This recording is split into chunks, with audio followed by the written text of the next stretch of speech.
Welcome to target with दीपक। मैं हूं दीपक। आज हम लोग साइकोलॉजी की क्लास स्टार्ट करेंगे जिसका पहला टॉपिक है व्यक्तित्व भिन्नता। ठीक है, तो बात करते हैं, यानी मैं यह बात करूंगा दो व्यक्तियों की। किसकी बात कर रहा हूं मैं? व्यक्तियों की। दो व्यक्ति कभी भी समान नहीं हो सकते हैं। दो व्यक्ति तो छोड़िए, दो भाई अगर हैं तो वो भी पूरी तरीके से समान नहीं होंगे। कुछ ना कुछ उनमें क्या रहेगा, अंतर रहेगा।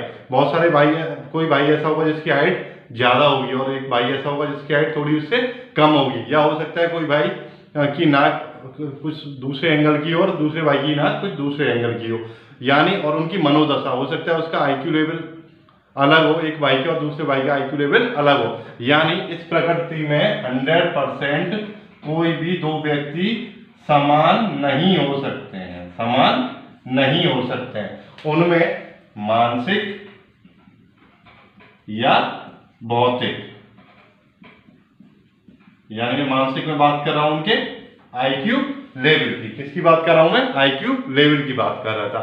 इसके बाद में भौतिक यानी उनके फिजिकल की बात कर रहा हूं मैं। किसकी बात कर रहा हूं? फिजिकली।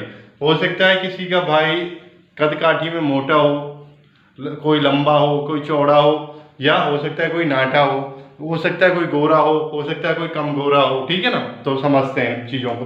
तो मैं उन्हीं की बात कर रहा हूं कि दो व्यक्ति जो है या तो मानसिक और भौतिक तरीके से कभी भी समान नहीं हो सकते हैं। या उसके अलावा भी अगर मैं बात करता हूं, कोई पेड़ है, ठीक है ना। अब आप एक एग्जांपल ले लेते हैं, मान लीजिए मैंने नीम के पेड़ की बात की, ठीक है ना। नीम का जो पेड़ होता है, वो नीम का पेड़ भी कभी भी कैसा होता है, वो समान नहीं होता है। नीम के पेड़ में भी क्या हो होता है, कोई पेड़ होता है जिसकी पीठ बहुत मोटी होती है, या कोई होता है बहुत ऊंचा चला जाता है, कोई होता है बहुत ज्यादा घना होता है। ऐसा नहीं है कि दोनों के दोनों पेड़ 100% कैसे हो, समान हो। तो हम लोग भी उसी की बात करेंगे, व्यक्तियों की मानसिक और भौतिक संरचना के आधार पर उन्हें हम डिवाइड करने की बात करेंगे। अब मैं दूसरी चीज और समझ लेता हूँ। देखो, मैंने पहले ही आपको बताया था, हमें जो साइकोलॉजी पढ़नी है वो बच्चों को ध्यान में रखते हुए पढ़नी है। अभी मैं बात करता हूँ, मैं एक बात कर रहा हूँ, मेरा एक क्लासरूम है, ठीक है ना। जैसे मेरा एक क्लासरूम है और उसमें मान लीजिए कुछ 10 स्टूडेंट्स बैठे हैं, मान लेते हैं, ठीक है ना। 1 2 3 4 5 6 7 8 9 10। हो सकता है इस बच्चे का जो आईक्यू लेवल है वो बहुत ज्यादा हो, और हो सकता है इस बच्चे का जो आईक्यू लेवल है वो बहुत कम हो। यानी मुझे मेरी क्लास में भी 10 बच्चे, 10 जो स्टूडेंट होंगे वो समान नहीं मिलेंगे। कैसे नहीं होंगे? वो समान नहीं होंगे। यानी तो मुझे वही सिचुएशन, अगर ऐसी सिचुएशन आती है तो मैं कैसे हैंडल करूंगा, अगर मैं उनकी मनोदशा को जानना चाहता हूं। बाल मनोविज्ञान का मतलब ही यही है। बाल यानी जो मेरे स्टूडेंट्स हैं, यानी जो चिल्ड्रन है, जो चाइल्ड है, उसका जो है लेवल, मेंटल लेवल जो है उसका, या आईक्यू लेवल की मैं जो बात कर रहा हूं, उसके अकॉर्डिंग मुझे इससे डील करना है। अब मानो मेरी क्लास में 10 बच्चे थे, मैंने अभी आपसे डिस्कस करा, हो सकता है एक बच्चे का आईक्यू लेवल बहुत ज्यादा हो और दूसरे बच्चे का आईक्यू लेवल कैसा हो, बहुत कम हो। तो हम लोग को क्या समझना है, उनके आईक्यू लेवल के आधार पर उन्हें डिवाइड करके उनको हैंडल करना है, किस तरीके से मैं उन बच्चों को हैंडल कर सकता हूं। तो इनके रीजंस क्या क्या है, मतलब ये दो बंदे सेम क्यों नहीं हो सकते, फिजिकली, मेंटली, उन सब के रीजंस क्या क्या हैं, कौन कौन सी चीजें उनको प्रभावित करती हैं, क्या क्या कारण हैं, वो सारी चीजें भी हम लोग डिटेल में डिस्कस करेंगे। अच्छा, अब मैं बात करता हूँ ये कॉन्सेप्ट एक्चुअली लाया कौन। ये कॉन्सेप्ट लाए थे फ्रांसीसी मनोवैज्ञानिक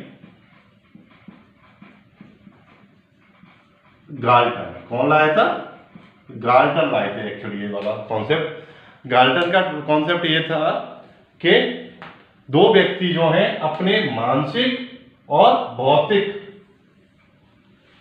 लेवल पे एक जैसे या समान नहीं हो सकते हैं। क्या नहीं हो सकते हैं? वो समान नहीं हो सकते हैं। थोड़ा और डिटेल में पढ़ेंगे।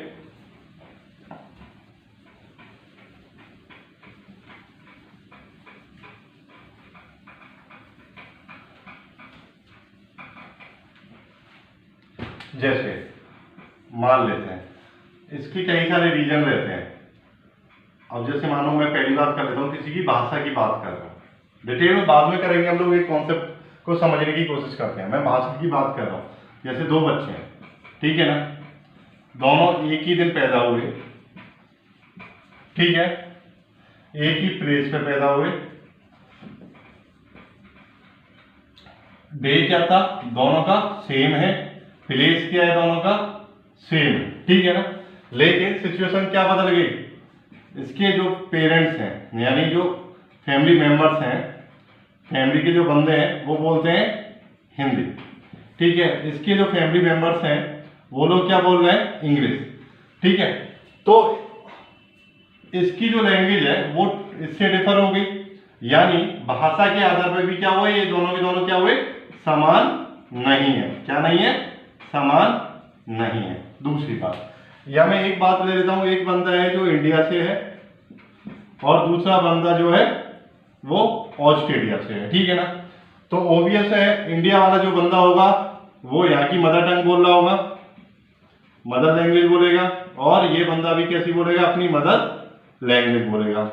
हो सकता है इसका जो फिजिकल स्ट्रक्चर है, इसके फिजिकल स्ट्रक्चर से टोटली डिफर हो। कैसा हो, डिफर हो। उसका रीजन क्या है, जो इंडिया में है यहाँ थोड़ा डार्क कॉम्प्लेक्शन होता है और इधर जो होता है वो थोड़ा फेयर कॉम्प्लेक्शन हो रहा होता है। तो यानी इनका ये, और इधर जो हाइट है वो थोड़ी कैसी होती है, ज्यादा होती है, और इधर जो हाइट होती है वो थोड़ी कैसी होती है, कम होती है, ठीक है ना।